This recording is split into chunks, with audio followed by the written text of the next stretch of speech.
Hi, everyone. Welcome to today's session where we're going to take a look ahead to the trend forecast for spring-summer 2022. It's my pleasure to introduce our speaker, Melody Linscott, Trend Research and New Product Development at ITL Intelligent Label Solutions. Melody has spent her career designing alongside fellow artists, product experts, and store design teams, influencing the adoption of sustainable, future-forward solutions. Always on the hunt, she's an avid reader, collector, and listener that is passionate about the small things that strengthen a brand story and bring it to life. We are so excited to have Melody here today to share cultural, consumer, and industry movements influencing color, design, material, and product development for what we can expect for the spring-summer 2022 seasons. Welcome, Melody. The floor is yours. Thank you, Allison. It's great to be here today and thinking about spring, summer 2022 in February when it's freezing outside and a layer of snow out there. So without further ado, I'm just going to go ahead and dive right in. When I start thinking about spring, summer 2022, the biggest thing for me is the idea of transformation. We are in a phase right now in our lives and in our world where we're being challenged to change, and our industry is really stepping up to that and thinking of new ways not only to serve our customers and connect, but also what is more meaningful to ourselves. A lot of my background comes through art, and I spend an enormous amount of time reading and looking at art, and I like to see how that influences what we do in our industry and apparel. So one of the things that I've been doing a lot of is just kind of thinking about the places that I've gone and the places that I can't wait to go and visit in the future state. So by thinking about spring, summer 2022, there's a big color shift towards terracottas. We're going to be seeing a lot of oranges in that season, which is really warming and feels so good to think about right now today, particularly. So when I was doing that, I started to think about a space that I really love in Marin County. It's the Civic Center that was built and designed by Frank Lloyd Wright. It actually was commissioned before his death and finished in, I think, the early 60s. But anyways, if you guys aren't familiar with that building, it's a terracotta building that has a copper roof, and that roof kind of mirrors the ocean. It has like a sea glass image. It's beautiful. And the whole design of this was to allow transparency between community and government. And that's really present in the center in the atrium, which is what this image is from on the front cover of Spring Summer 2022. And in that atrium, which is surrounded by like beautiful terracottas and this amazing glass ceiling, lots of plants are growing, and it just feels like such an open, comfortable space to be in. So I'm going to take you through a few of the sentiments that I believe that are, impacting where we're moving in the future state. The first one I think about would be this notion of joy and how we're bringing joy into the everyday, and we're bringing joy into our consumer space as well. There's a great woman, her name is Barbara Stoffacher Solomon, and people called her Bobby. She was a graphic designer. She was formerly trained in Sweden in the 60s, and then she came back to live in San Francisco. And she was hired by an architectural firm that had taken on building a modernist community north of San Francisco called the Sea Ranch. And that's another place that I really love to visit and stay. So for those of you that aren't familiar, Sea Ranch is part of like the Northern California coast. And it was developed in the 60s by modernist architects that really were thinking about how to create a space that was into the environment. So really part of the landscape.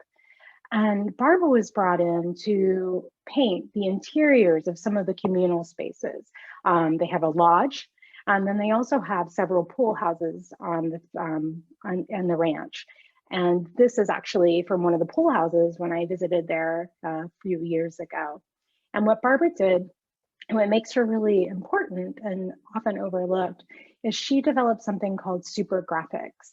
So inside of buildings, she would do these massive graphics that were really colorful, that were informed by the space. So she took oranges from the sunset, blues from the ocean, and painted those into the interiors. She's someone that I highly recommend getting to know more about.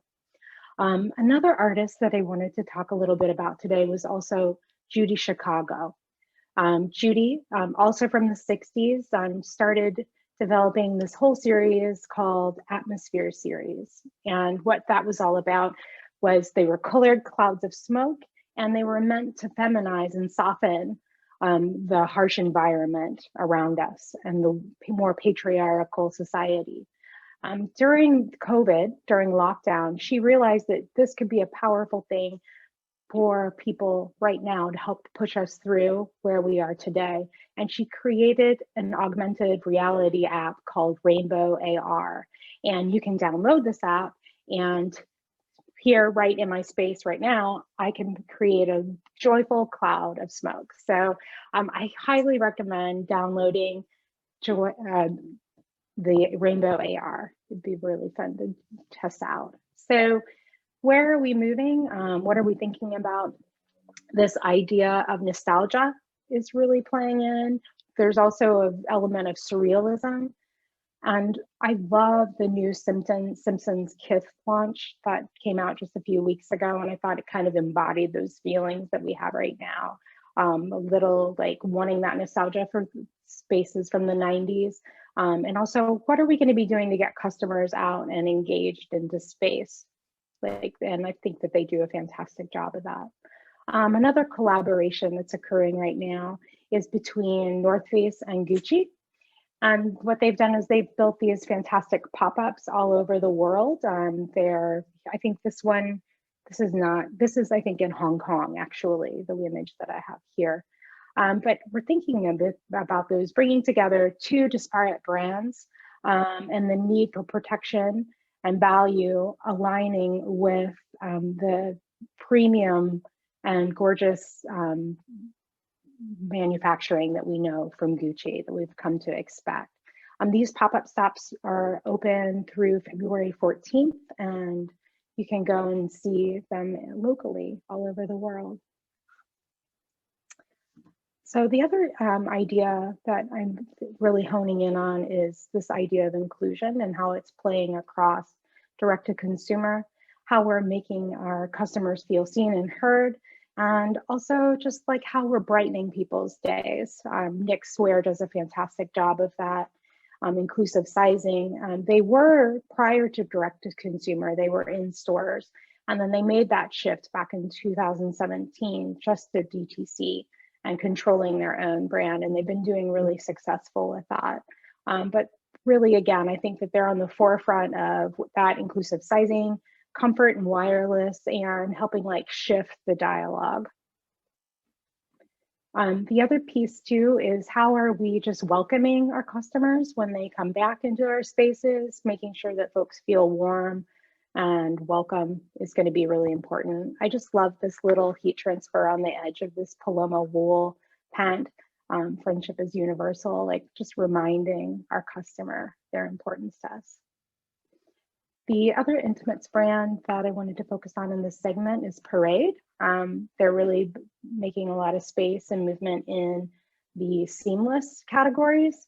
They have really gone down into inclusivity and affordability, and they also carry XS through 3XL. But what I love about them, and particularly in this moment of joy, is just how much color they bring, and a lot of playfulness. It's just such a fantastic group of product. And they just launched something new that I'm going to share later into the conversation. But their biggest thing is they're really also, they use 85% of their fabric is recycled and compostable packaging. They also donate 1% to sex education through Planned Parenthood. So just some more things that I think are like, how are we going to be welcoming folks back, making sure that we're investing in people's happiness. The other person is Sheila Bridges. She did a collab with Union and Converse and created these fantastic high tops that you can see her wearing here. What I love about it is this shift of how she took a classic tool and she wanted to recontextualize that because she has never seen herself represented in those designs. And this is what is called her Harlem tool, and using it across the board in a lot of her projects in interior design, and now bringing it to something like Converse was really fun. So in the sentiment category, it's just really like, how are we being radiant, inclusion, welcoming, playful colors and patterns. I think this palette is highly reflective of that, especially with this seagrass blue-green. I love it so much. The next sentiment is community. We know that we're really fractured right now, and I love this outer patch. It kind of encapsulates that. Like, what are we going to be doing in the future space to pull ourselves together and create more community? Peloton, I believe, has really stepped up to the plate. This is some imaging from their current Black History Month launch. And what they've done here is they've collaborated with 3 different African-American illustrators. This one here that we see is Temi Coker. She's out of Dallas, Texas. And they had her work alongside some of the trainers from Peloton to create these products. So it's really collaborative, and they work together to create a whole new story and service. It's such a great way to shift the narrative and show the talents of a lot of really beautiful artists that have largely been overlooked. The other group that I love, I'm going to go back to Kilf again because I love this advisory board crystals, like this whole idea of getting back to nature. How are we comforting ourselves? Natural dyes, a lot of really great collaborations happening in the community space. The other person would be Virgil Abloh. He's launched his own site that democratizes the process and tools that he utilized to become the greatest designer that he is today. And this is happening a lot with other brands and makers where they're sharing data and information to help us move our industry forward, like Gap sharing a lot of their sustainability processes, Allbirds, and now Denim Dudes just came out with a new list of some of the best of best in denim. The more that we can be sharing and open sourcing, I love how Virgil has been like the forefront of this. Within this website, he shares many videos talking about how he learned his process, interviews, and there's also scholarship funds. So incredible to see that he's making this statement and doubling down into community. The other part is about connecting, thinking about how RFID can be helping us connect more to our customer in ways that feel more natural, like this Levi's Ghani X collaboration, where you would log in, get a pair of denim, it will be sent to your home, and when you receive it with a video and a love letter, and it tells you the history of who's had the denim before. You can see right here, there's a little thing called NFC. That's new field communication. You know, like when we're out at checkout now and we don't have to even insert our credit card, you put the card against there. NFC field communication does that with the phone. So you can then learn more about the story of the denim that you just had delivered to your home. The other thing that I'm loving is Adidas Carnaby London.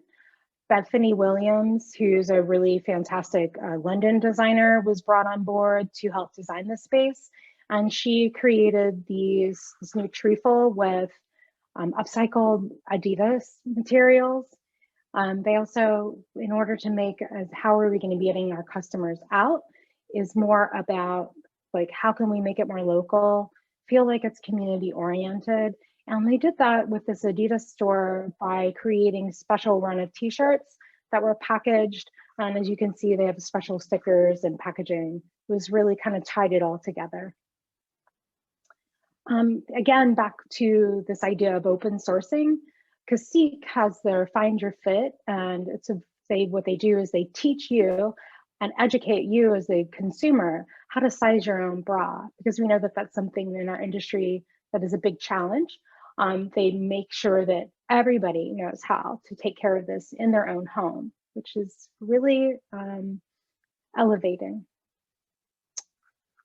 I just love too a lot of like the imagery that's happening with illustration, like where it just feels more community driven. These Brooks hang tags are really great with that. Again, too, the Lululemon Ambassador Program creates that opportunity for local fitness experts to be highlighted within the store. When I go to my local Lululemon, I actually see trainers that I've worked out with. So anything that you can be doing to connect with your customer in that way is really going to be in the future state. I also am sharing some of the other ways that data helps us connect. We're seeing a more frequency of QR codes. This AG Denim Good Karma, you use this QR code, you scan it with your phone, and you can go straight there and learn all about what they're doing. They're very transparent in how they're doing their sustainability, how they manufacture their products, what they're doing at the factory level. It's really wonderful. Athleta is also having virtual stylists, and we're seeing those pop up across many brands. Something that I think is really helping folks kind of, when we do know that we're going to be going out to a store, even having somebody do ahead to pull product, always good idea. Anything you can do to make it easier and simpler for your customer. The next piece would be the Reebok Zig Kinetica. This was an Undersounds collection, and what they did is they took a limited drop of featuring 3 shoes to celebrate 3 cities, Atlanta, Houston, and New York. And those are really known for like their music. They created playlists with Spotify that you, the buyer, could purchase, or not purchase, I'm sorry, that came with the sneaker. And then you download that info via RFID, and then you can go out and like be listening to those sounds of that city based on the shoe that you got. So anything about local, just how can we make more of a connection and deeper? That retail with soul is really important. How are we connecting, democratizing, making things easier for a customer? The next thing, the next sentiment that I wanted to highlight would be lo-fi. We have really gone through this phase of isolation, and I think it's transforming us. We're going to still create and want to have that time of meditative space, and wellness is also playing into that story. I love like a lot of the imagery that's pulling together with this. An artist that I'd like to talk a little bit about is Sho Shibuya. He is the founder of Placeholder, which is a design firm out of Brooklyn, works a lot with a lot of big apparel companies and creates experiences. But during the lockdown, Sho got up every day and would take a photo out of his small window in Brooklyn. And then he started to make these acrylic paintings. And at the time, like, you know, the news, as we know, is really overwhelming right now. And as a practice for self-care, Sho began to overlay the front page of the New York Times with these beautiful gradient seascapes almost. And they shift and change every day. Really, I think such a great way to transform something that feels really negative into something beautiful. The idea too of just being vulnerable. And I love how Ghani, the creative director, just shares like, you know, this stuff's been tough and this is what I'm doing to like kind of get through that. The next artist that I'm going to focus in on is Agnes Peloton. There was an actual presentation at the Whitney that I was really sad to not be able to see in person this past year. But she's a transcendentalist painter from the turn of the last century into the early 20th century. And Agnes was influenced by Theosophy, which is a late 19th century religion that was born in the United States. And her work was informed by the seminal book called Thought Forms that was actually just re-released in the last few months. And what Thought Forms was, is it matched colors and shapes with emotions and aspirations. And a lot of the forms that you see in Agnes's work are informed by those shapes from Thought Forms. It's the foundation for a lot of modern abstraction. And why I think this is important is Agnes was really honing in and bringing forward the parts of our world that we don't always see, the things that are more on the metaphysical and making them more real and tangible. That is something that our customers are really hoping that we can do for them. But it's also such a big part of the movement and the wellness movement. I have Sundays with Love here because Allie Love does a Sunday ride with Peloton, and it's highly aspirational, it's meditative, it's really hard, and she brings together the community to push towards to become better. And I think that's really exciting. With this idea of effortlessness and explaining why, like also very important pieces and parts of where we're moving. Like if we're going to be manufacturing, why are we making it? What are we producing?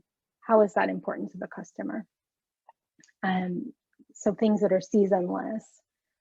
I love like the idea of the gradient and these beautiful buff colors. The next sentiment I would like to focus in on is how sustainability is transforming into the future state. In spring, summer 2022, our customers are going to want to know what we're doing to help make the world a better place. Anything that we can be doing to share that information in a very transparent way will be critical.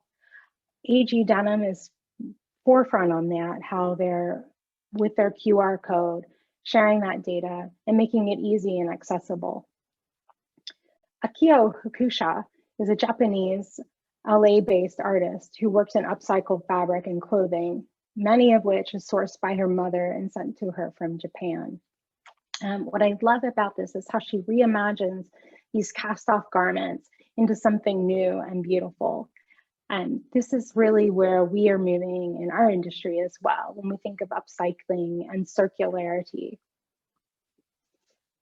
Goody is a brand out of Montreal that is started by two twin brothers, and their whole focus is on craft and sustainability and scaling things that at the right pace. They work with makers from all over the world and ensure that they are paid a fair wage, and also so that they can continue to work in their craft in their own way. With hang tags, we're seeing more of a shift towards that information space. Like it really is something, and I'm seeing in my industry, where customers can find out and learn more about what's happening in the sustainability level. Adidas does that with their Prime Green, and also with their Aero Ready product lines, just sharing more.